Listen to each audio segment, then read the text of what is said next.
Hello, everyone, and welcome to today's webinar hosted by the Netherlands Psychiatric Association.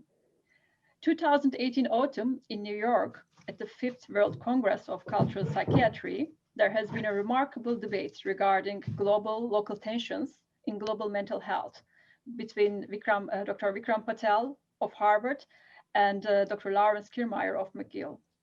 Exactly 2 years later, today here, we are having these two extraordinary thought leaders as our guests, who will continue the dialogue they began in New York. I would like to introduce our guests, Dr. Laurence Kirmayer, Professor and Director of Social and Transcultural Psychiatry, McGill University, and the Director of the Culture and Mental Health Research Unit at the Jewish General Hospital in Canada. Dr. Vikram Patel, the Pershing Square Professor of Global Health at the Harvard Medical School. He's the co-founder of Sangat, a community-based NGO in India. Welcome, you both. In 2018 conference, you both identified important tensions and dilemmas in global mental health. In that sense, I would like to start with that, our first question. Global mental health and cross-cultural psychiatry. How does these two perspectives align? Laurence, would you like to comment on that? Sure, I'm glad to do this, and thank you to all the organizers and to the Netherlands Psychiatric Association for arranging this opportunity to continue our conversation.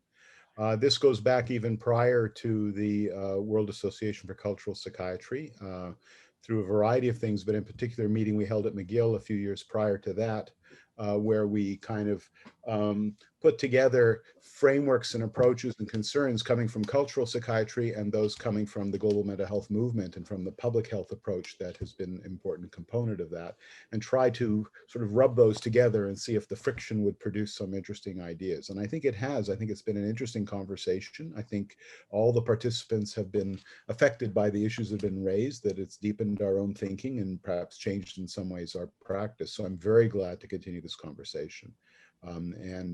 So let me begin by just emphasizing, acknowledging the commonalities, which is that both fields, both approaches share a common concern with addressing the global inequities in health, that we're all motivated in this area, just as we are at a clinical level, we're motivated at the population level by our concerns for human suffering and by our desire to intervene in some way that might be helpful and to help other people who are involved in that process. So we start with a shared motivation, shared concern, many of the same people drawn to one approach or the other at different points in their career, their trajectory, and also perhaps reflecting their position on the global scene in terms of the kinds of opportunities and responsibilities and so on that they have.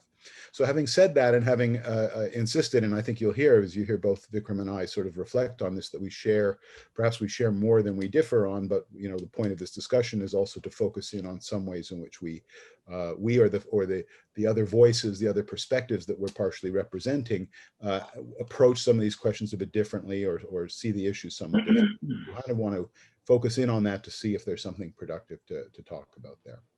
So what I would say is, if you look at it from the point of view, these issues from the point of view of cultural psychiatry, we want to start with the idea of the ubiquity of culture as a way we have of talking about the local configuration of everyday life and experiences and values and commitments that people have. And to recognize the huge diversity of that around the world, notwithstanding our common humanity, and to insist that those differences make a difference in important ways that count for mental health. They make a difference developmentally in how people's brains develop and how people's cognitive systems develop and how their relationships develop. And they therefore make a difference in terms of the causes, course, manifestations, treatments, outcomes of mental disorder. So virtually every dimension that we want to address in terms of assessing what's going on and figuring out what to do and presenting what we have to do in a way that makes sense to people and that they can take hold of, all of those things are mediated by and through culture. So we sort of recognize that as of central importance. And the challenge then is, if one wants to do something to reach large numbers of people, to address the enormous disparities that continue to exist, how does one deal with that large amount of variation, sometimes at a very small scale, sometimes, you know, tribal peoples and small communities and so on? How does one come to grips with that in a way that is practical, that is helpful, and so on. So there is a tension, global local tension, if you will, between producing generic products with some degree of flexibility that hopefully people can take and work with, and producing or supporting finely tuned, presumably, or you know, indigenous or local approaches.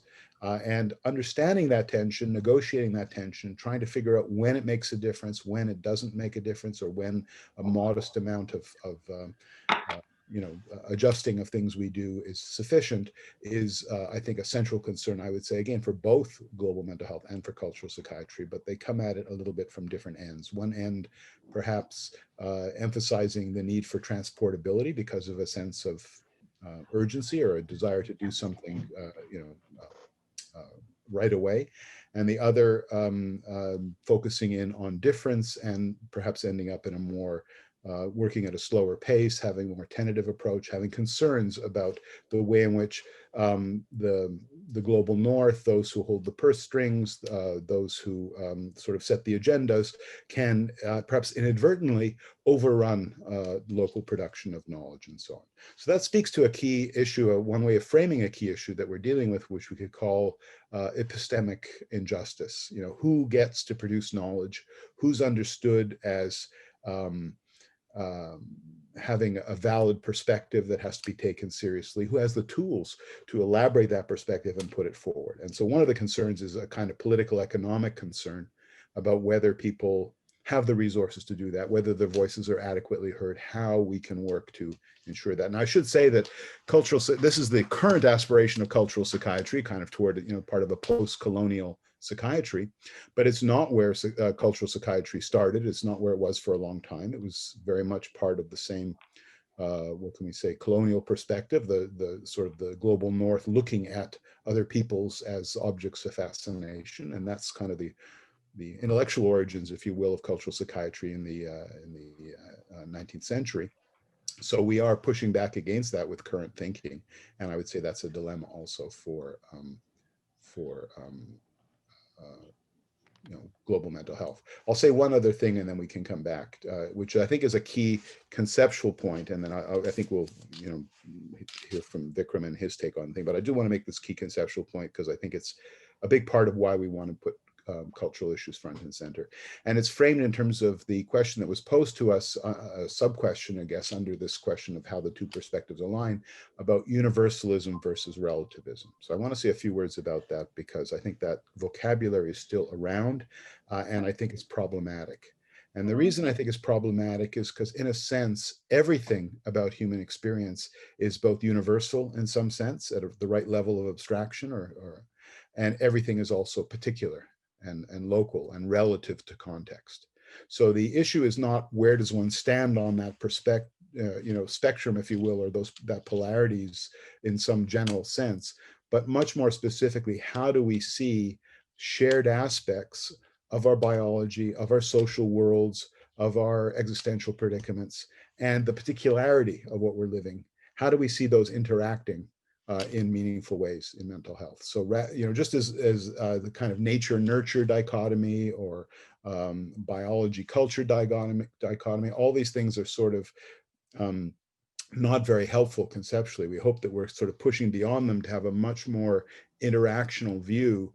The genes don't by themselves do anything. Whatever they do in interaction with the environment. So we could say biology actually doesn't do very much by itself. It does it in interaction with a local social world that is culturally configured, and vice versa. So psychiatry needs models that really explore those interactions, and that is true in global mental health, both in terms of the basic theories and methods we deploy and the ways we even assess a particular context or program.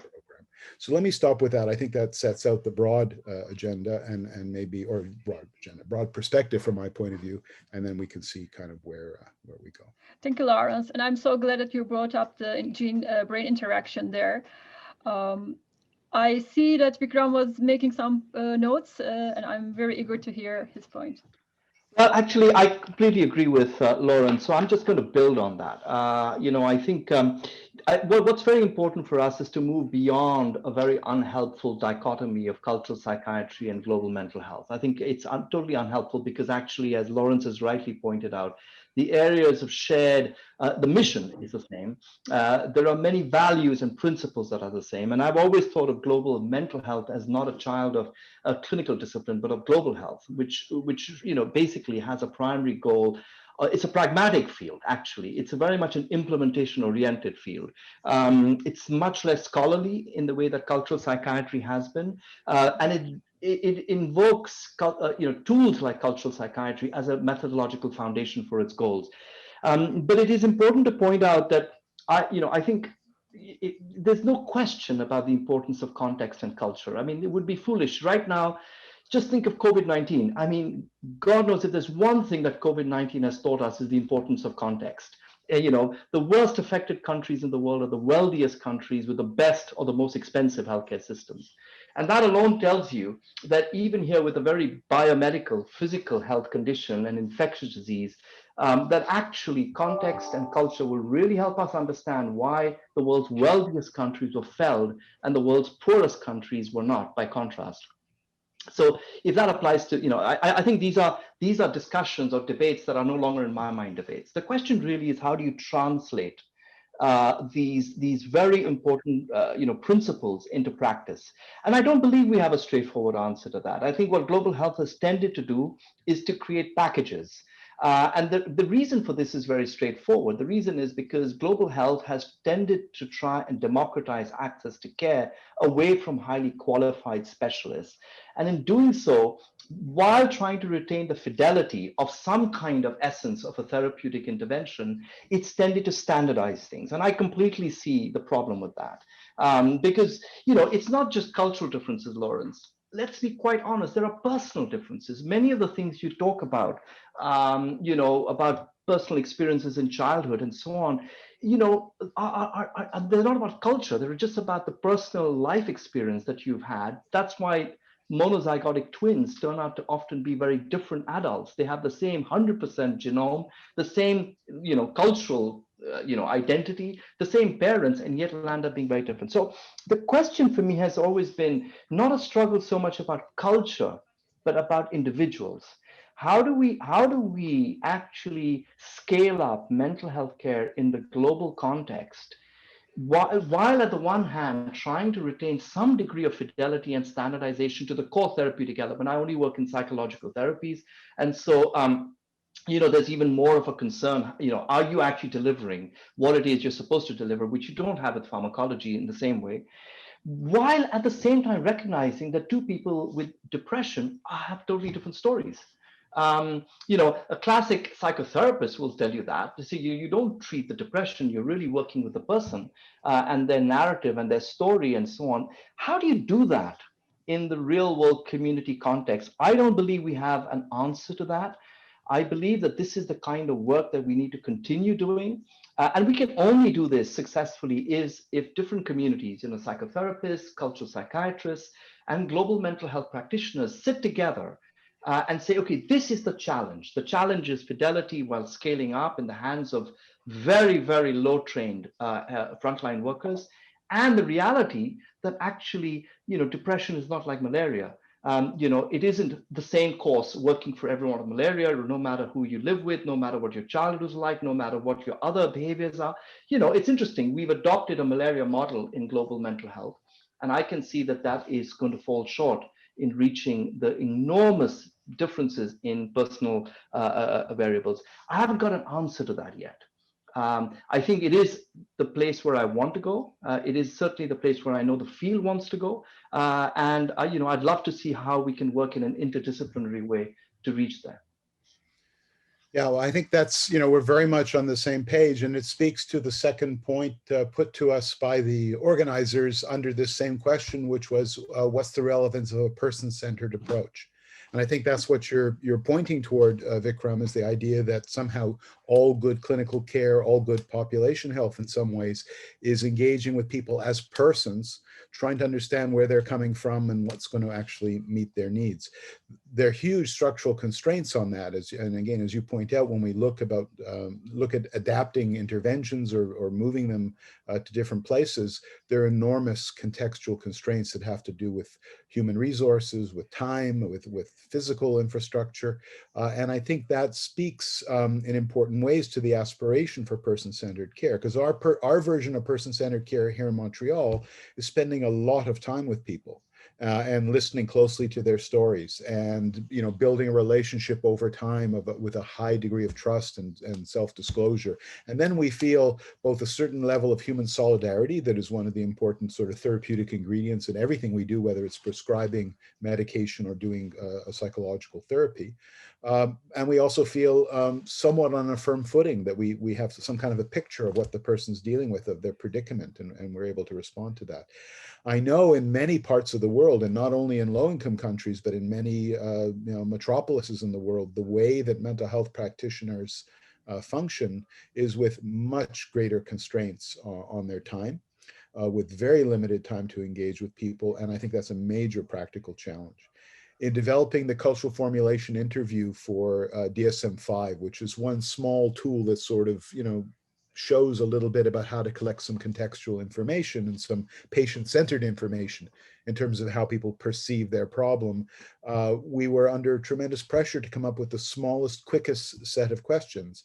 And there's some inherent tension there, because you can ask a question, it can be a clear question, but you're not that likely to get a great answer from the average person unless you take the time to have a dialogue with them and find the right vocabulary. So there's a risk that in trying to operationalize the person-centered elements, we end up with something that looks good on paper, but that in practice is perfunctory and creates the illusion of understanding. We've checked that box, but in fact, we're no further ahead.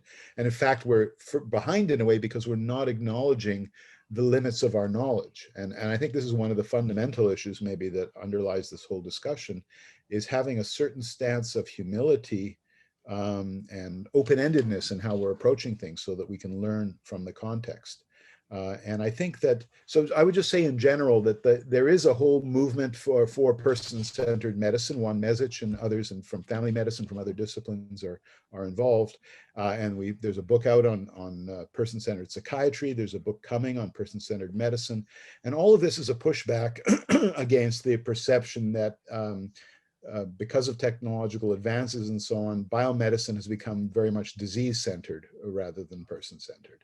And you spoke to that when you said, you have a good plan for malaria, but it may not be working very well on the ground, because it makes perfect sense from a narrow infectious disease point of view, but not in terms of the actual context where people are living.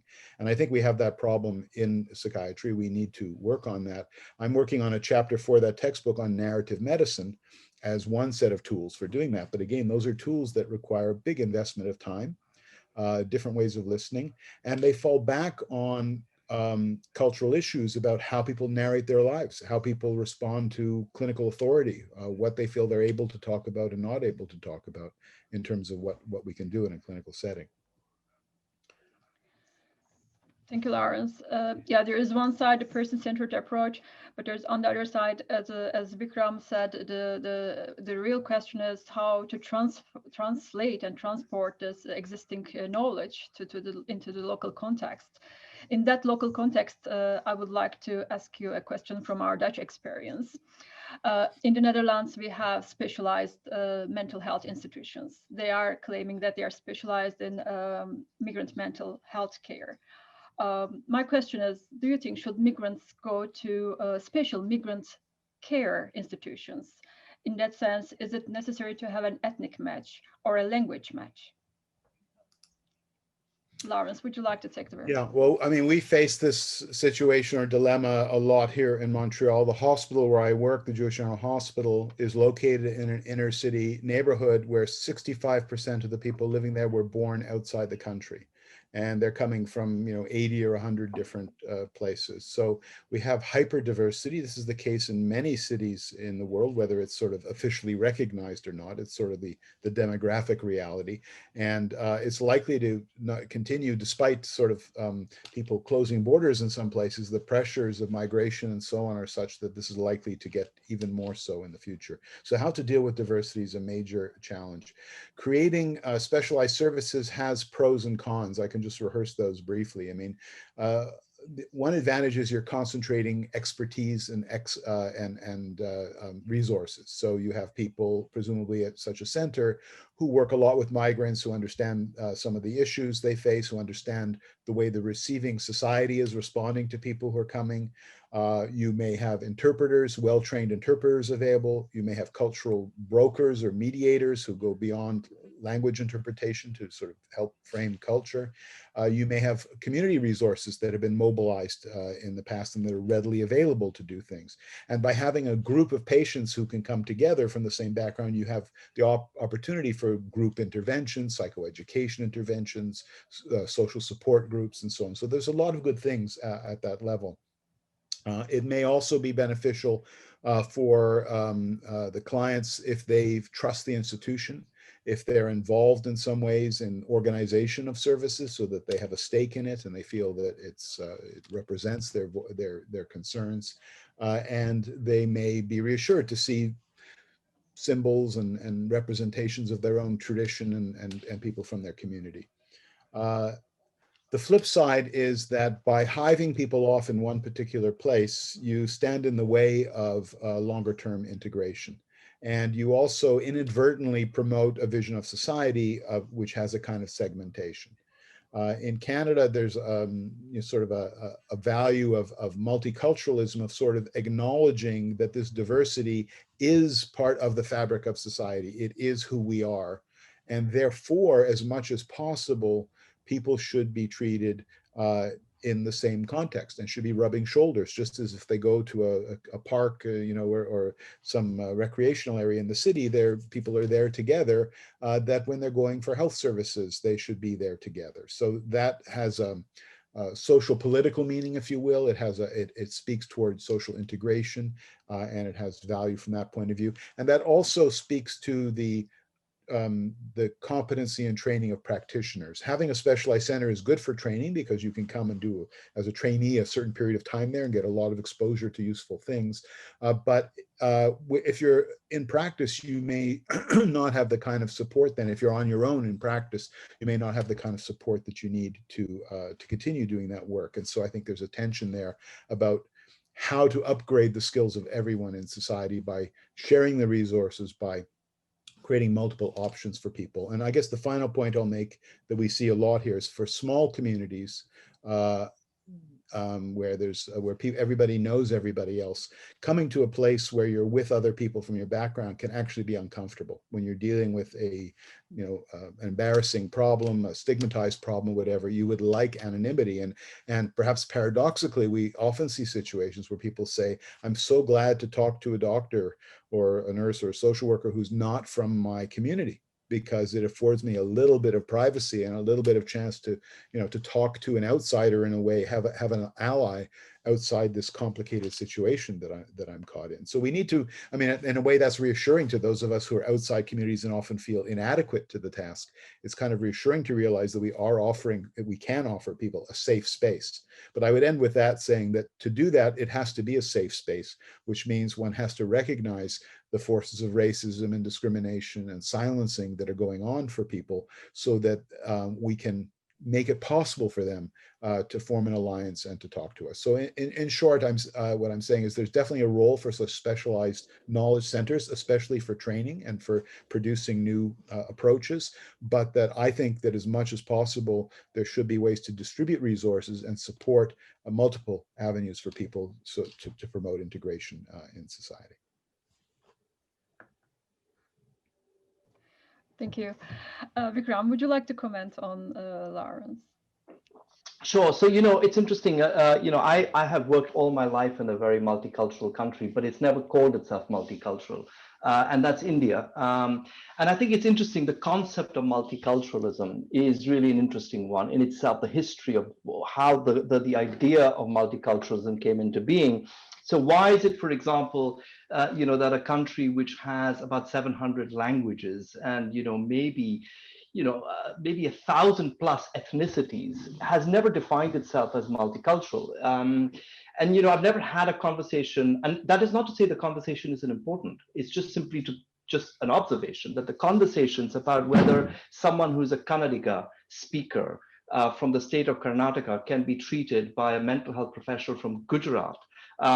This conversation I've never heard of in all my time in India, and I think it's a problem. Actually, I think we can learn from the multicultural literature. I think we should learn that there are ethnic differences between different peoples in India, and that being aware of and sensitive to those differences can make you a much more effective provider.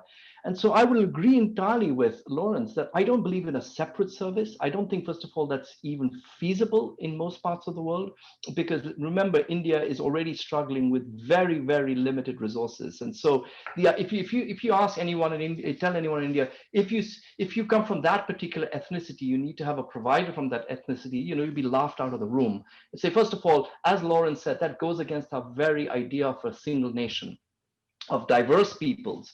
But at the same time, if you say you have to at least speak the language, I think people would agree with that.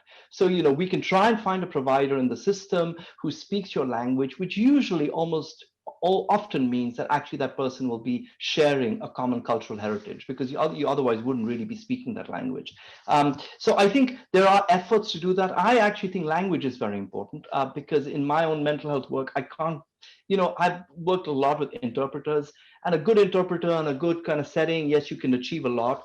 But there is no question that actually being able to directly speak to a person in the same language is just profoundly different experience. And I think in as much that language is a really important vehicle for mental health work, I would not conflate that with culture, but obviously there is an overlap between the two. For example, another good example, when I trained in England in the 1980s, Irish people never saw themselves, they spoke the same language while they were in England. But most English people would never have said that Irish and the English share the same culture. So that's just an example that language is one factor, but it's by no means the main factor. I want to end by just saying one more thing, that it's always good to ask the client population what they want. I think the point that Laurence made about sometimes people saying I'm not comfortable is actually exactly right. And so therefore, by actually understanding what your client population expects, you might be able to build a service that actually is not provider facing or provider centric, or being aligned with provider assumptions, but rather really being guided by the expectations of your client population. And the example I want to give is when we started a program on dealing with depression in the community about 20 years ago, many people told me, women will not speak to men. So you've got to have so this was not culture.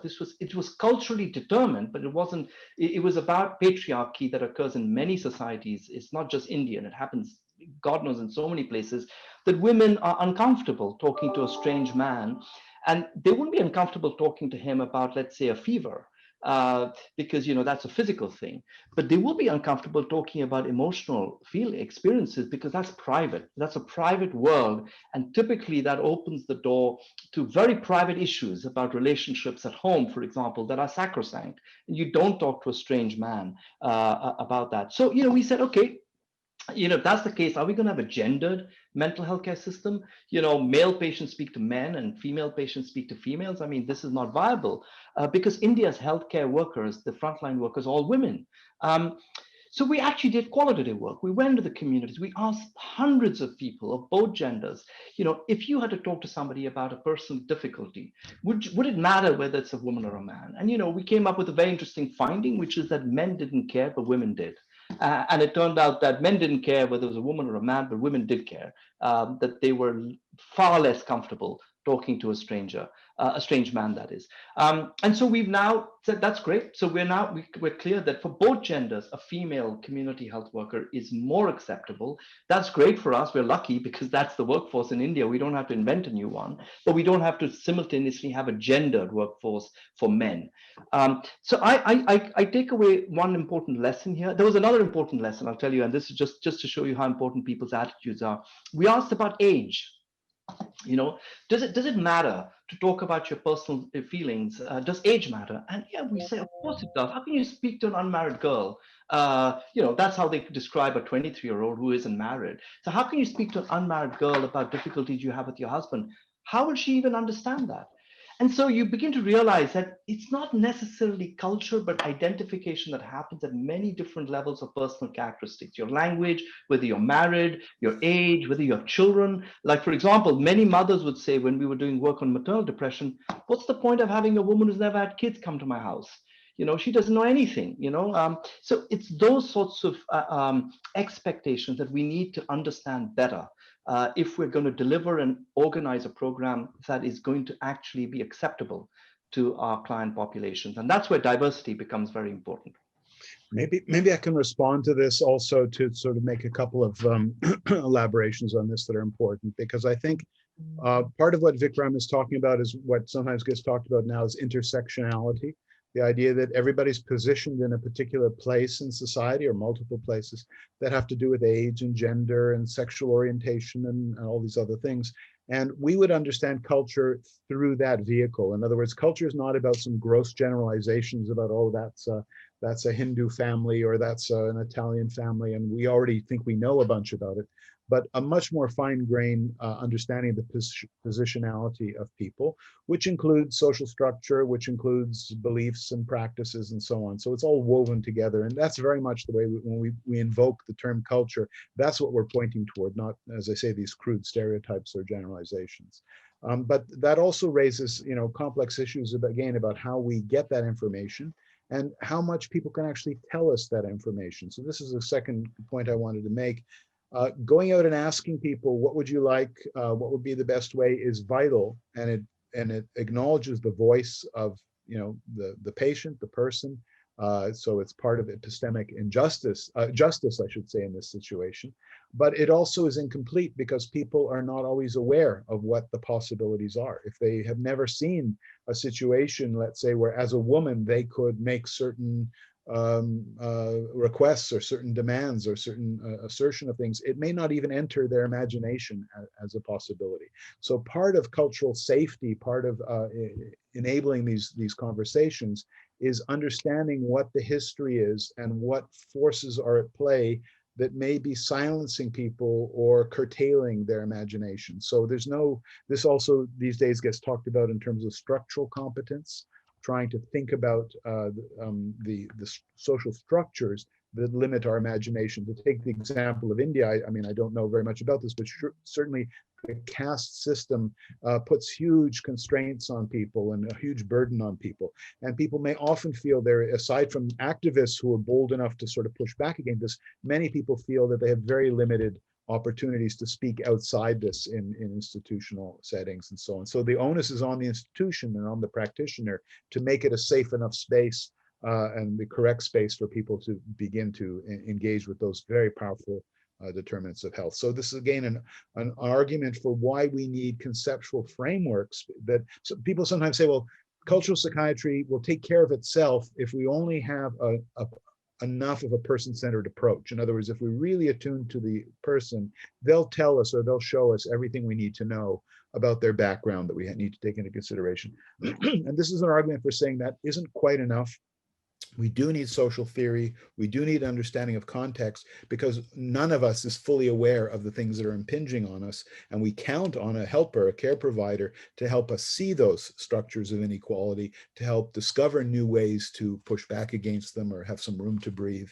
And as I say, that requires other frameworks. And I think that's one of the, maybe one way in which cultural psychiatry can really contribute something, add something to global mental health, is providing frameworks that allow trainees and practitioners to use their local knowledge and to sort of analyze the situation and understand what the constraints are in ways that can also empower and enlighten their clients.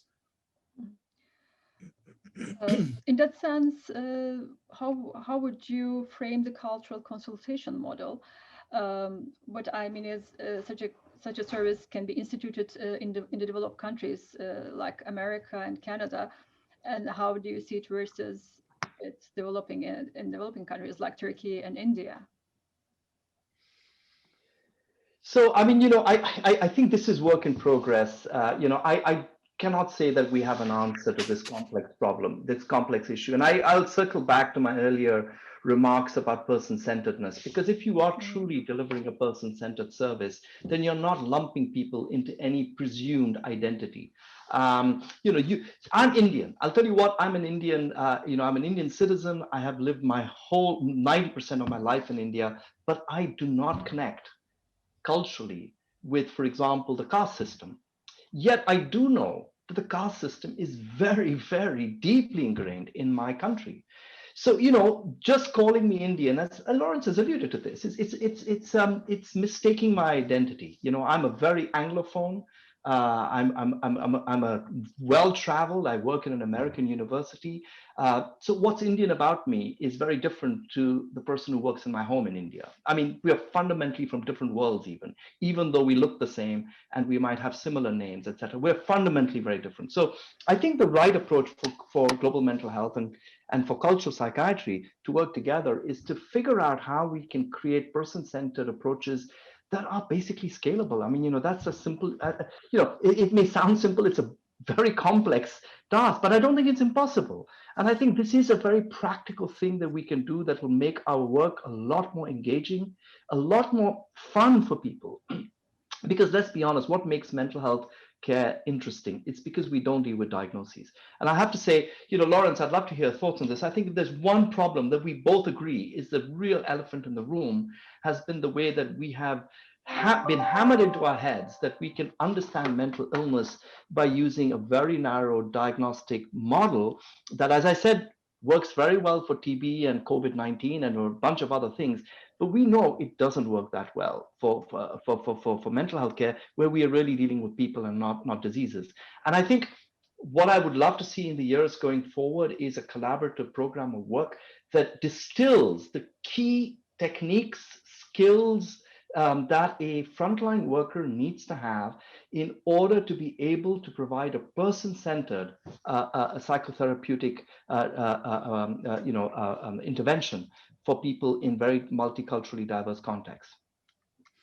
Yes, I gave a talk just a couple of weeks ago to the Department of Psychiatry in Addis Ababa, on cultural psychiatry, and people's response and the dilemma that they face is sort of how to integrate this very expansive, very exploratory, very broad perspective on the context that people live in and their history and so on into the pragmatics of everyday work. So people share again this concern to do what's right for the person in front of them, but have these constraints. So the question is, how can we have a basic approach that is respectful of difference, that doesn't necessarily plumb the depths, but has the tools to go further when that basic approach is not working. So that's kind of how I view it. It's not that you're going to bring out the Rolls Royce of evaluations and approaches from the get-go. It's just not ever going to make sense anywhere, but that you have an open-ended approach that has a certain humility, that has some basic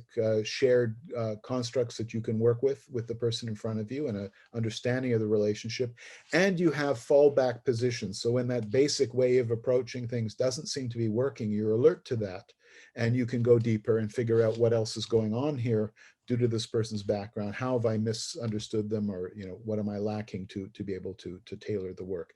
That is a very different approach than being sort of triumphant that we made the diagnosis and we've done what the textbook says is the right thing to do for that diagnosis. It's not what good clinicians do anywhere, of course. We're always tailor making what we do and attuning ourselves to patients. But we need to, and I'm very glad to hear Vikram talking about this as a central agenda for global mental health. I think we need to make that front and center in terms of what a skilled person can do in terms of responding to the local context, and that that knowledge and those approaches that emerge in those contexts can then be shared more widely with people who perhaps have less training or less engagement with the critical literature, but more skill on the ground in terms of language, in terms of understanding the particulars of that situation.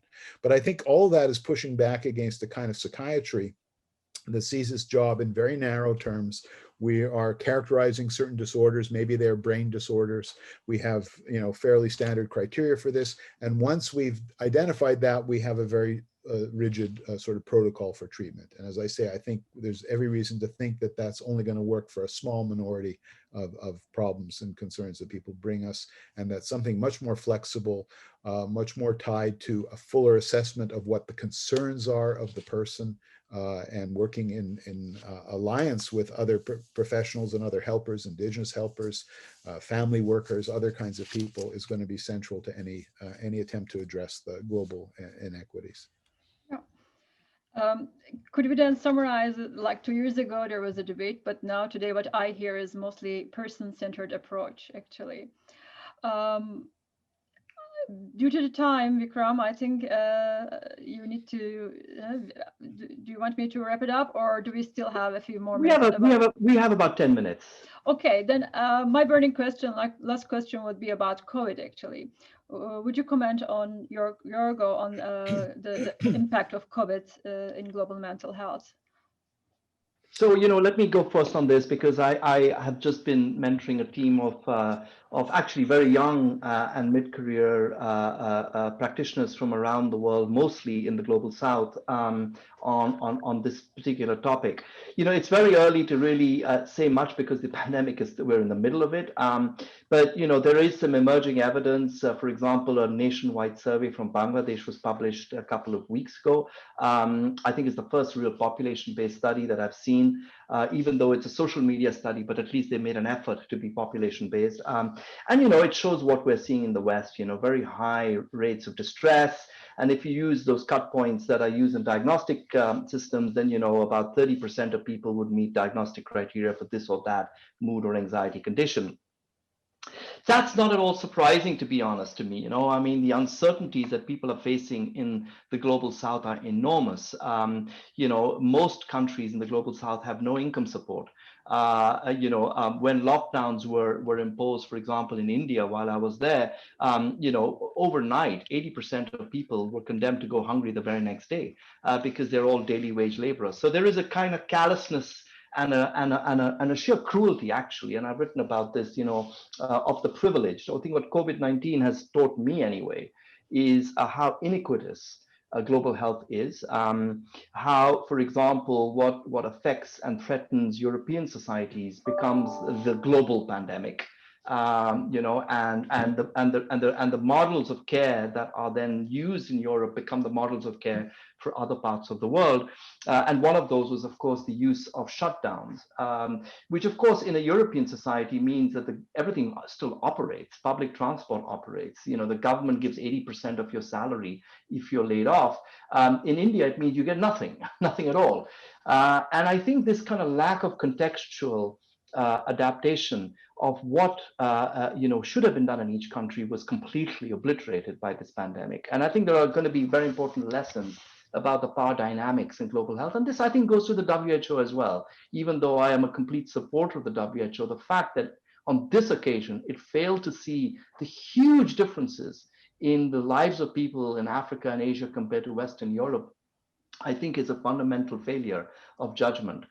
Anyway, the long and short is that it's not the pandemic that's creating mental health problems. Of course, there is some death and there is, of course, grief, and that goes without saying, and I acknowledge that. It's the economic impact of the containment policies that is creating a huge, huge mental health crisis. And if these are countries in which the traditional biomedical model of psychiatry has historically been inadequate to actually address mental health needs, then now it's a time for a complete transformation, a reimagining of mental health care. That's how I'm positioning this, is that we have to think, not just think, we have to act completely differently if we're going to be able to address the suffering that we're seeing on the ground, and the suffering is huge. It doesn't fit into diagnostic boxes, by the way. It is a much greater social suffering. I would really put it within that context. But of course, as social suffering expands, the numbers of people who have very significant, clinically significant mental health problems will also increase naturally with that. And we need to be able to respond to both in appropriate ways. Well, Vikram's given a very powerful portrait of what's happening on a global scale, which I think is very easy to lose sight of when you're sitting in North America looking at our own local dilemmas. But what I would add to that is that when we look within our societies, within the US, within Canada, within the UK, other places that have looked at this, there are huge internal disparities, so that it is minorities, people of color, people living in poverty who are much more affected by the mitigation efforts of COVID, not just the spread of the virus itself, and which of course also has neuropsychiatric effects and so on, but especially and in much larger numbers by the mitigation efforts of confinement and so on. So this is a huge dilemma in our society. We have a differential spread of the virus, differential negative effects, severe negative effects, death, and so on in minority populations. Ironically, in Montreal, those populations include many people who are healthcare workers, because you have migration of lots of people who go into nursing or into other health professions, or orderlies and other people in the hospital who represent newcomers who are on the front line trying to provide services to a stricken population, and who themselves then are suffering in great numbers. So getting societies to notice that, and in a sense it's the same theme that Vikram just pointed to on a global scale, happening on a local scale, which is that existing inequities are amplified both by the exposure to the virus and by the efforts to respond to it. The final point I would make in relation to that is that this change in social space that has happened in societies that are going through sort of systematic confinement. I mean, I've been working from home for the most part since February, and this is a very different way of living. And we haven't begun to consider what that actually means in terms of relationships within families, in terms of well-being, in terms of everyday functioning. And for vulnerable people, for people with pre-existing conditions and so on, this intersects with major mental health outcomes. But for all of us, this is having profound effects on how we experience ourselves, how we, our everyday quality of life and so on. And I think, mental health practitioners have a lot to do, a lot to say, and a lot to do to help us think this through and respond to this dilemma. And even when we look forward to, a year from now, perhaps having enough,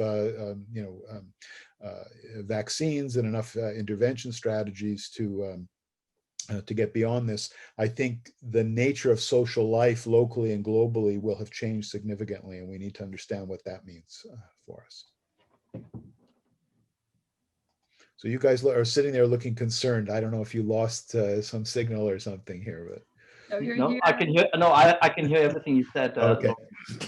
And I just wanted to add one point. A great example of a group of people whose interests we have completely and totally ignored, at least in the global South, is young people whose lives have been, as I say, thrown under the bus completely by this pandemic, who are, of course, the one demographic who are least affected by the virus itself, but for whom the essential emotional and social transitions that happen during this phase of life, finding a partner, mixing with your peers, completing your education, finding a job, all of this has been completely and totally disrupted. But where do you see young people's needs and concerns being actually discussed at any level, actually? And the other group is women who live in often very insecure homes. I mean, the point that Laurence, you made about being locked down, I've enjoyed it, actually. It's been terrific for me. I've spent 6 months in my home in India with my wife and my son and my dog, and we've had a great time. But God knows, there are millions of women in India who are locked down in extremely difficult circumstances with violent men. There's not even a recognition of this. And I think this really does call, I mean, the biggest story of COVID-19 for me, which is not just about mental health, but of course it affects mental health, is how the public health community has viewed this pandemic through a tunnel. They only looked at the virus and nothing else. And I hope that if there is one important lesson for mental health practitioners, is that we don't allow the mental health consequences of the pandemic to remain just a statistic that we can all look at, but actually it does spur policymakers into now doing something about it. Yeah, and it's interesting that where the alternatives and the sort of need to look at policy more broadly is being raised is always vis-a-vis economics. So we have that discussion here that, oh, we have to protect businesses. These other issues are not on the table, and they would further complicate and further change the way that we weigh the impact of different policies. And I think they do need to be on the table in some way, that just looking at it through the tunnel, as you say, is not going to lead to the best outcomes. Thank you both very much. I think this itself will take itself a session on COVID, and yeah, we fully agree with that. In Europe, we are also experiencing the same in our patient population. We would like to thank you very much on behalf of the Dutch Psychiatric Association, and who knows, hoping to see you maybe at a conference after COVID. Absolutely. Yes. Good to see you. Look forward to seeing you in person. Thanks again for the very chance. good to catch up. Yeah, Again, thank you so much. Always a pleasure. Thank you. Care. Thank you. Bye-bye. Bye. Bye-bye.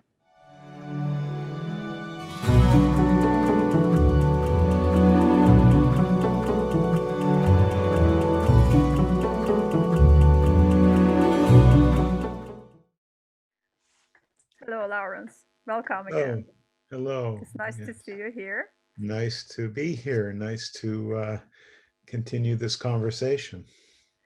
Yes, it has been a few days that we have done the recording. I would like to start with your reflections on that.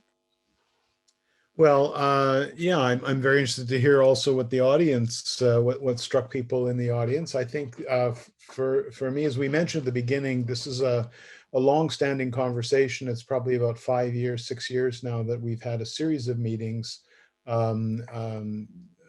where Vikram and I and others have had a chance to sort of reflect on different approaches to global mental health. We've come at this originally from very different perspectives, and there's been a certain amount of polarization in the field and in the discussion. Not so much, I think, because of a sort of cultural psychiatry point of view versus a public health point of view, but sometimes simply because people have in mind a different scenario. So the early sort of somewhat heated conflicts that were occurring, not so much between Vikram and I, but various other voices in this discussion, really in some cases had to do with, on the one hand, people talking about people with severe mental illness in low-income countries who were in chains, who were just getting terrible treatment, and on one side, and on the other side, people imagining or thinking of people with depression, with everyday common mental disorders, for whom social support, changes in environmental circumstances, self-coping, religion, indigenous healing, et cetera, are all probably very helpful, and arguably in some cases more helpful than some of what psychiatry has to offer. So if those are the examples you're starting off with when you're having this discussion, it's clear you're going to be disagree and maybe even be at cross purposes. So when we get down to more specific scenarios, we find lots of commonality and lots of things to discuss and things to think about. There still is a different stance that you can see where I think Vikram and other of the main movers in global mental health have been primarily concerned with trying to mobilize resources and do something with the tools we have available. And cultural psychiatry has positioned itself as a more academic discipline that is trying to understand the significance of cultural difference, and from that then decide, okay, what is the most appropriate thing to do? And even to use those instances where we already have different models and approaches for dealing with cultural difference as themselves objects of study. That is, how is culture framed in the Netherlands? How is it framed in Canada? By professionals, by our institutions. And can we look at that critically and use that to revise our practice? So again, those are related and mutually relevant issues, but really coming at it from a different direction. So that's what's clear to me. It's been very gratifying in this discussion that I think every time we've had this, both of our positions have shifted a bit. We're in a friendly dialogue here, and I think, although I should say it's good sometimes to not to be unfriendly, but to have a little friction. That is, to disagree and to try to be a little more clear about where there's a divergence or where there's a real conflict, because that's where the most creative things happen and where we can really identify meaningful questions, meaningful scientific questions, meaningful practice issues, meaningful policy issues. Yes, thank you, Laurence. I agree. It was a very friendly and soft dialogue that day. I will go through the Q&As. Our guests will have some questions here. A question comes from Simon Grun. If a standardized tool to assess cultural factors was put together under much pressure, and great answers may not be expected, if the clinician enter into the dialogue as much as needed because of several constraints, among which time, what will your message be for all those clinicians who are eager to work in a contextual manner? More transcultural psychiatry in the education, question mark. Yeah, well, of course. I mean, much more cultural psychiatry in our education and our practice standards, and at a deeper level in our conceptual frameworks. Because I think one of the things we're struggling with in psychiatry is the presumption that we already have adequate models and adequate measures and adequate methods of deciding what's going on. And while I think we have plenty of useful tools and interesting approaches and things to offer people, whatever their background, I think there's so much more to learn. And so we need to have that kind of open stance. This relates to, I read some of the things in the queries that I could while the video was playing. And so it relates to a couple of other points that people made. So someone early on made a point about epistemic justice or epistemic injustice and asked for more clarification on that. So let me say a few words about that, because it relates very much to this question and then to another one that was made, I think, by Professor Richters. Epistemic injustice is a concept introduced by the philosopher Miranda Fricker in a book by the same title. And she's making a philosophical argument to say that there are forms of injustice, for ethical problems that have to do specifically with knowledge claims, with who is a valid knower, what is a valid way of knowing things. So there are other kinds of problems of ethics, medical ethics, and so on, but this is a specific class of problems. And she distinguishes two types of epistemic injustice. Testimonial injustice, which is basically where your effort to tell your story is not credible, it's not taken seriously. And in a small way, I would say this occurs across the board in medicine. That is to say, patients are often suspect in their stories, in their accounts. That is to say, we talk about somebody being a good historian or a poor historian, and in so doing, we're calling into question whether the account they give is valid and can be treated at face value. So there's a challenge there when we disqualify patients as just being the legitimate narrator of their own experience, that their perspective is important. However we might interpret it, however we might qualify it later, or even challenge it if we think that there are problems or distortions or gaps. There's a basic issue of sort of respecting the other as the authority on their own experience, as having something to say about their life world. So that's what the failure to do that in different settings, to treat people not as a credible source of knowledge, of information, is testimonial injustice. And in medicine, as I say, this relates most obviously to a person's understanding of their own experience, but they could be telling us about other things that we have to be able to somehow take seriously. So that's one basic issue. The other kind of epistemic injustice she talks about is hermeneutic injustice. And this has to do with understanding a person not just as having their own testimony to give, their own story, but as having different grounds for truth. So if I say, look, I know this is true because it's my religious faith, or I know this is true because I learned it from an elder in our community, or we have always done it this way, and we know in my community this is the way to do things, then I'm referencing a different epistemic frame, a different hermeneutic tradition, and you may accept my story as a testimony of my own experience, but you may not accept the basis on which I'm making a knowledge claim. So that's hermeneutic injustice. Now, the implications for this in our work is twofold. First of all, at the testimonial level, we all know that bearing witness to a person's story is one of the most powerful, it's most simple, most universal, most powerful things that we do in a clinical setting. That's giving people the space to tell their story and to validate it as their experience is, as I say, it's the place we start from, and sometimes it's the only thing we can do, or the main thing that we do. Recognizing people's sources of knowledge and knowledge claims as having a different grounding than our own is much more complicated, because medicine is founded very much on an epistemology of science. And this speaks to the comment, I think, by Professor Richter's earlier about, RCTs, and are RCTs the only way to produce knowledge, kind of.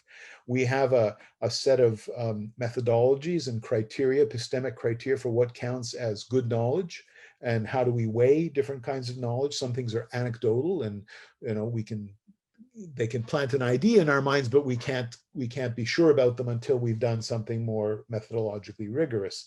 The problem is that that production of knowledge with those tools of science does not occur on a level playing field. It is distorted by economic interests. It's distorted by pragmatic interests.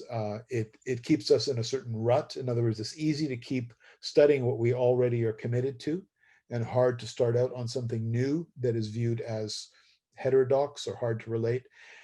At another level, it's hard because we have a certain ontology, a certain notion of how the world works that goes along with our methodology. And if someone says, no, it's spirits that are curing me, or it's this other practice that we can't fit into our framework, then it's sometimes discounted out of hand. So this is a real dilemma, I think, on a global scale in research, even within our own societies, in terms of dealing with people who are trying different forms of healing and helping. I mean, it's interesting that in Europe, in most big cities, there's a huge amount of use of complementary and alternative medicine, most of which has no strong scientific basis. And the way people claim that it works is either very local in terms of, well, it worked for me, it worked for my friend, so I'm confident, or a kind of very fuzzy engagement with a different ontology. Well, it's about energy or chi or ki, and so and it's an ancient tradition, so people use those kinds of accounts. And there are dilemmas with that. Those are not necessarily the most reliable way of deciding what's going on. We know that expectation effects, placebo effects are huge, very powerful. For people with mild to moderate depression, just as effective as antidepressant medication. So we shouldn't be surprised that a lot of things are working, but how they're working is another story, and how to maximize their effect is another story. So anyway, one lesson, I think, there's a set of lessons that come from that reflection on process, but the other thing that comes from the reflection on epistemic injustice is recognizing that there may be other sources of knowledge, but also that different healthcare systems, different treatments also target different outcomes.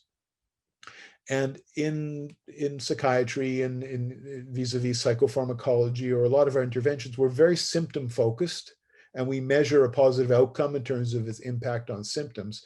But for patients, issues of meaning, making sense of suffering, improving everyday functioning, dealing with the stress and shame and humiliation of illness, all these are extremely important.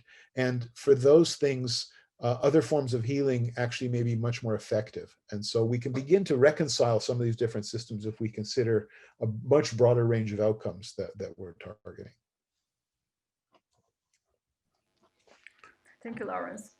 We have another question from Rembrandt Arts. He's asking that online interventions can be a key strategy to bridge the mental health gap in global mental health.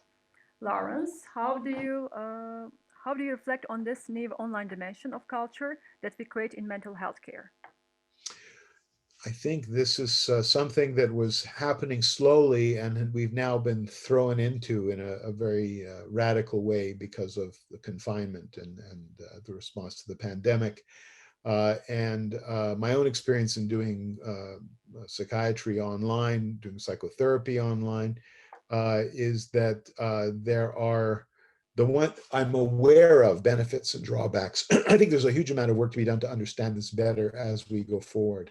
And I have a small clinical practice of my own that I'll offer a couple of quick reflections from that. But I'm also involved with an ongoing mental health promotion project with Indigenous youth in remote communities, which was done originally, or meant to be done, by families and youth people within each community coming together.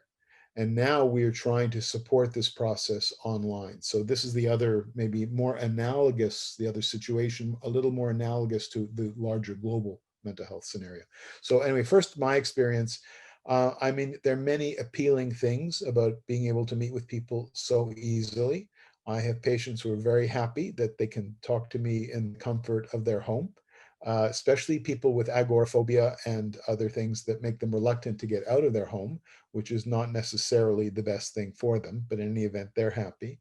And I also notice that, I can look at people and I can look at their face pretty closely, and there's pretty reasonable amount of communication going on.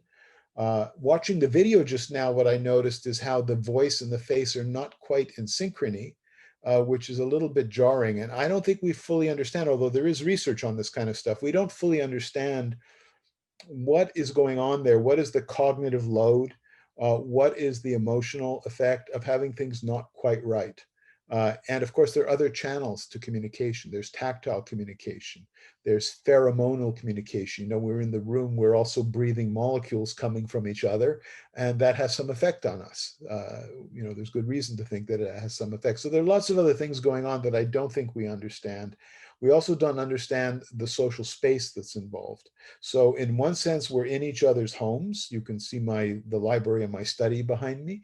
But in another sense, we're not really experiencing space in a normal way. And we may be transgressing boundaries. So other people in the family might be just outside the door. I have a client that I see who always has to be worried whether other people in the house have gone out to give them privacy so that they can meet with me. And so just to say, I think there are many, many things going on both within the delivery of services and at the same time, of course, in the everyday configuration of social space. And I think this is a huge area for us to be actively exploring, even when hopefully not, in the not too distant future, we're able to move around more and be together again. We will probably see much more use of this kind of communication because it's comparatively inexpensive and convenient and so on, especially for remote areas. The irony with remote areas, again, is if you've never met someone, it's one thing if you've met someone in person and now you're talking to them on the screen. I think it's a different experience than if you've never met someone and your only encounter with them is in this way. And so with remote communities where people have never had a more direct contact, I don't know that there's the same level of trust, at least initially, for people. I don't know how easy it is for us to really understand the life context that somebody's in if we're not able to move around in it a little bit in some form. Again, interestingly, for Indigenous peoples, people living in remote communities have a very close connection to the land and to the environment. And so it's very ironic that now young people especially spend more and more time just in these virtual space of networks and so on. So I would just put this forward for the moment as a huge area of study where we need to be reflecting on, and this is what cultural psychiatry is in the moment. That is, we now have cultures that are constituted by and through electronic media and distant networks, and the far is near and the near is far, and all this sort of ordinary construction of space has been transformed in some ways. So I have more questions than answers myself, but I think it's a really important thing for all of us to be reflecting on. I think it's definitely important, and I understand in one hand for the patients that are remote, it will be very helpful, digitalization of psychiatry, cultural psychiatry. On the other hand, the need for the isolated patients is great as well. But we also work with migrant population that is already in the shame culture, that doesn't want to meet the neighbor at the waiting room for the psychiatrist. For them, my personal experience is that worked not too bad in a way. Yeah, it certainly does help us address some issues of accessibility again, that have been very hard, and hard for people who have, again, work schedules where they can't get away to a meeting, and all kinds of things that become barriers. Even in Canada, where we have universal health insurance, there's still economic barriers to care, because if you have a job that gives you no flexibility, or you have no assistance with childcare or something, you may be just as stuck as in a system where you have to pay a lot of money to get to see someone. So I think this is a bit of a leveler potentially, as long as people have internet access. Not everyone does. Again, when you look on a global scale, that's an issue. But I think working this out, devising ways of doing this, devising ways even of doing teamwork with conferences and so on. It's become very easy to hold conferences, which many people in the past would have been, oh, it's too complicated, or I don't want to really do that. And now it's so easy to bring a group of people together to have some kind of discussion. But again, we don't fully understand the dynamics of this kind of group discussion, and it's much harder to monitor what's going on with everyone when you can't fit everyone on one screen. Then people really are falling off, the edges at that moment. So I think these are new challenges, and hopefully we're going to see a lot of reflection on this and improved tools. Actually, it's great. I mean, it's hard to imagine what would have happened had we had this pandemic 20 years ago, 15 years ago, before we had this technology. We would have been utterly isolated. And we would not have known the scale of the problem, but I dare say it would have been, it would have been almost unmanageable. In the way that Vikram points out, it is unmanageable in an Indian context or many other contexts. So again, I'm speaking very much with my image in mind is my situation here in Montreal, where it's really not very difficult to be confined. Practically speaking, if you have to be, you can have everything delivered to your door, the same day, the next day, whatever. It's very, very easy. And so the material parts of this are not as challenging. But I think the impact on loneliness, on social solidarity, on emotion regulation, on general sense of well-being, I think there are many reasons for all of us to be concerned about how that's going to unfold. Yeah, definitely. I think the coming years will tell more by studies being done in this area. Laurence, I have another question from Dr. Hans Weibrand Hook. He's thanking you for your thoughtful talk and discussion. He's asking if you have ideas on global mental health strategies for the many women facing violence at home during the COVID pandemic. Yeah, this is not something that I've been involved with directly. I have colleagues who are working on these kinds of issues and trying to figure out ways to mobilize support. The problem that you have is just what I was alluding to, that if you have someone who's confined and your only portal into them, into their situation, let's say, is through an online connection, you're very, very limited. So depending upon the context, there have to be ways of having people visit, of creating some kind of other connection. In general, in the whole area of sort of domestic violence, there are two sides to this. There's the issue of protecting women, of creating spaces and places for people to go to be physically protected. It's the number one issue when someone's in immediate danger. And then providing emotional support and so on for people in coping and dealing with the situation. But the other side of this whole story is sort of the situation of men, who are more often the sort of perpetrators of violence in the situation, and how to support them on the assumption that violence is exacerbated precisely when men feel humiliated, feel stressed by a situation, do other things to disinhibit themselves, whether it's using alcohol or whatever. And so just to make the point that interventions with men are also part of a solution in some ways, and interventions with men that are not simply carceral in terms of taking somebody out of the home and putting them somewhere where they can't do harm, but trying to understand what is leading to the destabilization. This is assuming that these are new episodes of domestic violence. Of course, in many cases, as with everything else related to the COVID situation, the domestic violence may well have been pre-existing, and it's just drastically aggravated by the current situation. So in general, I should say that, again, I guess there are two ways of answering this. There's the broader way, pre-COVID and post-COVID kind of way, where we have a little more mobility and probably greater options to create different kinds of programs, different kinds of spaces and places for people. and the current situation where it's very challenging because of access. But the same principles apply, which is, trying to create safe places for people, trying to diffuse conflict situations, which to me means taking a systemic perspective. You can't just look at it from one person's point of view. You have to be figuring out sort of what's going on in the local, in the family, in the local environment, what's aggravating the situation, and creating respite and protections both for women and for men to diffuse the situation. So anyway, that's a very general answer. I think deserves a much more serious response and a kind of look at the actual programs and things that people are doing.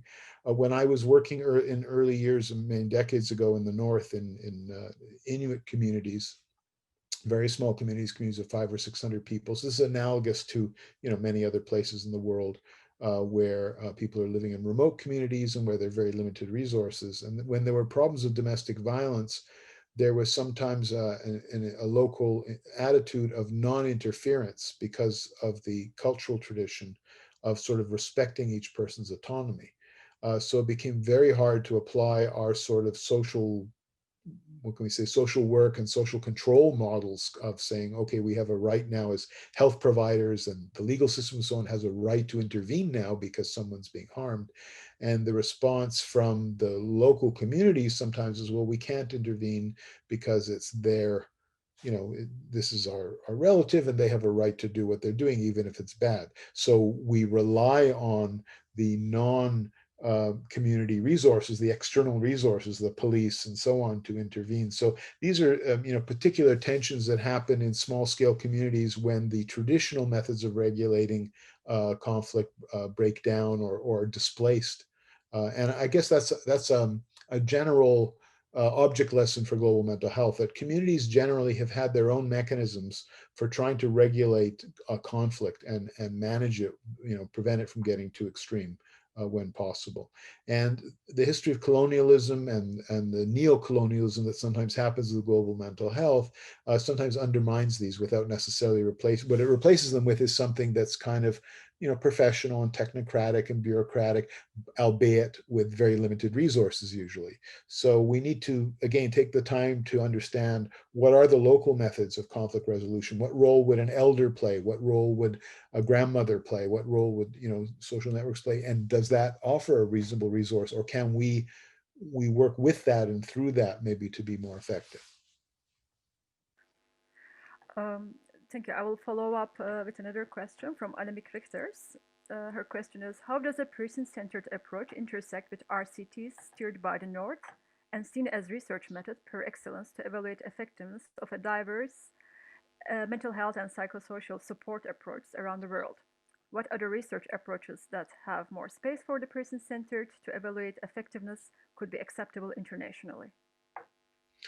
Well, I mean, there are two levels to this. There's the level, I guess, of the insider that we can talk among ourselves and say, obviously, ideographic approaches, narrative approaches, ethnographic approaches, things that really try to get this person's story in context, in sufficient detail to get some real understanding of what's going on. That's what has to happen.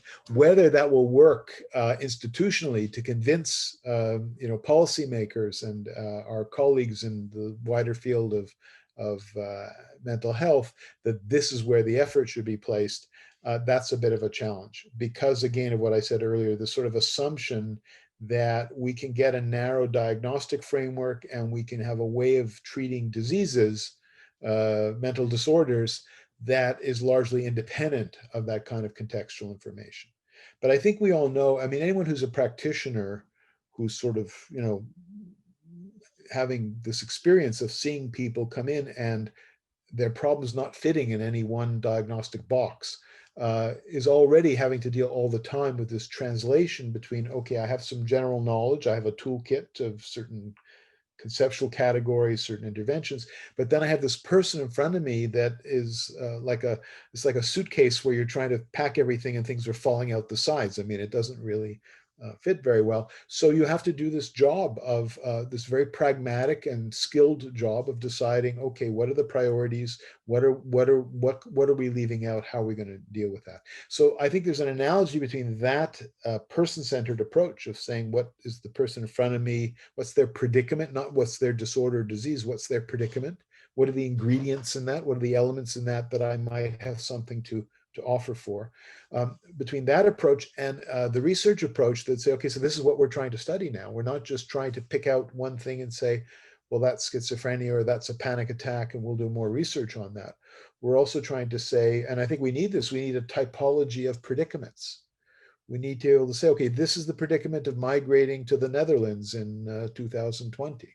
That's a particular scenario, and any attempt to describe that is going to include not only who are the people migrating, but it's also going to be who are we, who is the receiving society, what are our concerns, what are our dilemmas, and that's what a practitioner has to have in mind. Otherwise, you put everything on the person. You say, well, this person is just being difficult, and they need to figure out how to get in line and do things the way they're supposed to do them, versus, okay, this is an interaction now, and we're part of that, and we're trying to reflect on that. So I think that argument needs to be made to everyone. It needs to become part of everybody's established thinking.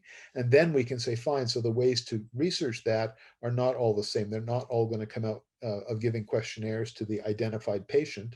They're also going to come out through comparative studies of different societies or self-reflective processes and other things. And those need to be systematically built into our practice. So I think there are areas person-centered. There's a textbook that Juan Mesic and others have tried to produce on person-centered psychiatry. There's a book coming, as we mentioned, on person-centered medicine. I think that's one. Values-based approaches that Bill Fulford has championed is another approach. So I think we're getting a lot of different strategies, and I've been concerned lately with this work on cultural neuroscience, and to sort of make the argument that even our brain science has to be sensitive to context in certain ways. And I think for psychiatry, that's helpful, because sometimes we have this idea, okay, that part at least is totally straightforward and we'll just get it done and then it'll be universally applicable, rather than sort of saying, well, we're going to have to pay attention to biological diversity and to the impact of cultural diversity on biology at that end as well. So those are all areas in science that reinforce the value of looking at context.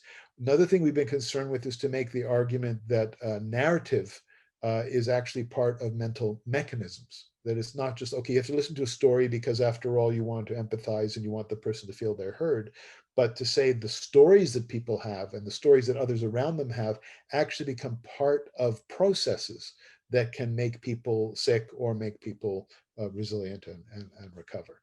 So then we collapse this distinction between the humanities and the sciences in some ways, that we can really have much more meaningful dialogue. So important that you brought up that approach of bridging these two modalities, and I really like the way that you brought it. It's really food for thought. We will have another question, and it is on the roles and positions. Let me see. That you see for anthropologists and for anthropological knowledge in psychiatry. The role of anthropological knowledge in psychiatry? Is that what you were asking? Yes. So I think that the social sciences in general are vital for psychiatry. And I think in North America, that one of the problems was that prior to the 1980s, I guess, most academic psychiatrists in the United States were psychoanalysts. And there was an assumption that the basic science of psychiatry is psychodynamics, psychoanalysis, psychoanalytic theory. And that's what since many people did not necessarily study, let's say, psychology or anthropology or sociology as undergraduates before they went to medical school, when there was almost a purge in the 80s and 90s of psychoanalysts from academic psychiatry because of internal struggles and dynamics and the shift toward the brain, we were left with psychiatry having no basic science, or neuroscience being the basic science of psychiatry. So I think if you say that we actually need to recognize that there are sciences of the person, that includes psychology, sociology, anthropology, political science, many other things that teach us about how people work as a multi-level organism that constructs its own niche and interacts dynamically with that, then we need ways of thinking about that. So that's the response in terms of anthropology as a basic set of frameworks of understanding human beings as cultural beings. And I think that's vital. The other side of it is anthropology as offering us tools, ethnography and experience neuroethnography and other forms of analysis of social environments to try to capture the social environment in some ways. And I think that too is extremely powerful. The caution I would have is when we started the Cultural Consultation Service in Montreal early on in 1999, we had some anthropologists who would come as a culture broker or consultant to meeting, and they would do a kind of case formulation, give us the context sort of socially. And sometimes that would be extremely refined and involved, and it would go on for about 50 minutes of detail about social context. And while they were doing that, the referring clinician was often there at the consultation. And the clinician, who was maybe a family doctor or somebody who was, having challenges with this patient, would kind of go into a trance while the anthropologist was talking. It was what was going on was it was very interesting, but it was so complicated, so multi-layered and whatever, that it was very hard for the clinician to get a grasp on it, I think, in some ways. And they would get glassy-eyed. And then at the end, the clinician would say, okay, so what do I do? And then the anthropologist would go into a trance because it was not their métier. Their métier was to give a nuanced, multi-layered, open-ended, rich account, a subtle account of what's going on. And the clinician is a little bit more like, the diamond cutter who says, okay, I've got 2 taps of the hammer. Oh, where are the right places to do this now? Where am I going to get a good effect? So it's this extremely pragmatic, extremely focused, limited time, limited resources, even with our effort to make connection. So I think there's one fundamental difference, if you will, in terms of what the disciplines are about. Anthropologists get rewarded for writing very complex, nuanced, extended accounts of things. Clinicians get rewarded for coming up with solutions to problems that make modest use of resources for people. So those are very different agendas. The other thing I'll say, the challenge with clinically relevant anthropology is it needs to be about current situations and scenarios. I mean, a lot of anthropology is about the ethnographic past, about people living in certain places and times, and it tries to accentuate the uniqueness often of that environment. We need to know, what's the situation of a Somalian refugee in Norway today. I'm working in Oslo. I need to know what's going on in Oslo. And there are anthropologists who do that and who are interested in that kind of work. And those are the ones who have the most immediate ability to help with our enterprise. But I think for all of us, for clinicians, mental health clinicians, getting some exposure to anthropology, to anthropological thinking, to the wide range of tools that are available, both social theory and the methods that are available, is absolutely essential. Yeah. I have more questions coming up, but we have 4 minutes left. I have myself lots of questions about the cultural consultation and also your program, the Culture, Mind and Brain program. I invite everyone to look at your website for that. The last question, I'll take the luxury to ask it from my point of view. And as we discussed also earlier, everything is cultural, actually. As a clinician, you see the cultural difference always, it's there. And then the question comes, do we really need a cultural psychiatry in that sense? Well, then the idea of, in an ideal world, maybe we don't need it. But in a world that we are seeing the systemic racism and oppression every day, live, then we know that it is needed. If you would like to elaborate very shortly on that. Yeah. Well, you've already said the key thing, I think, very eloquently. Of course, we ought not to need a cultural psychiatry. We ought not to need a biological psychiatry. We ought not to need social psychiatry because, bio, social, cultural, this is the human being. So surely if we're trying to do comprehensive integrative psychiatry, we're going to be trying to work with all those things. The reality is that particular frameworks and particular ways of simplifying the situation become dominant. We're living in it's the 3rd or 4th decade of the brain now. So we've been very hopeful that it's going to get all figured out if we just know enough neuroscience. And what's happened is the more we study that neuroscience, the more we're led to say, well, wait a minute, the brain is actually being shaped for 30, 40 years by culture to do what it does. So we have to have a different story. But you pointed to the other part of these different frameworks, which is we adopt certain frameworks that we can work with partly for political reasons. That is to say, there's a certain version of reality that suits the current arrangement. And to point out that there are advantaged and disadvantaged people, and there are people who are advantaged by our way of doing things. I mean, we do certain things that are very comfortable for us as practitioners. They might not be ideal for our patients. I mean, how many times do we arrange a clinical setting because it's, you know, it has to be feasible for the doctor, whether it's extremely awkward I mean, not to put too fine a point on it, but I knew somebody who was an obstetrics resident who was taught that the key is to learn how to regulate the rate of the woman's pregnancy so that she delivers at a convenient time. So, I mean, these are, you know, we hope it doesn't go on this way all the time, but we know that those are forces that are present. So anyway, being able to say, well, that's a culture of medicine, that's a culture of surgery, of obstetrics, that's a culture of Dutch society today or whatever, to be able to have a vocabulary for that so that we can be aware, we can be alert, and we can say, okay, so what are the consequences? Are we doing good or are we doing harm?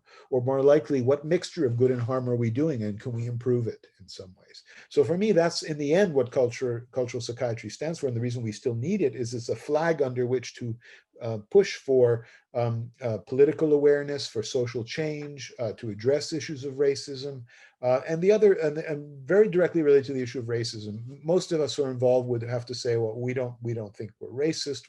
We got involved in helping work because we care about humanity and so on. But the reality is that difference is always both fascinating and alienating at the same time.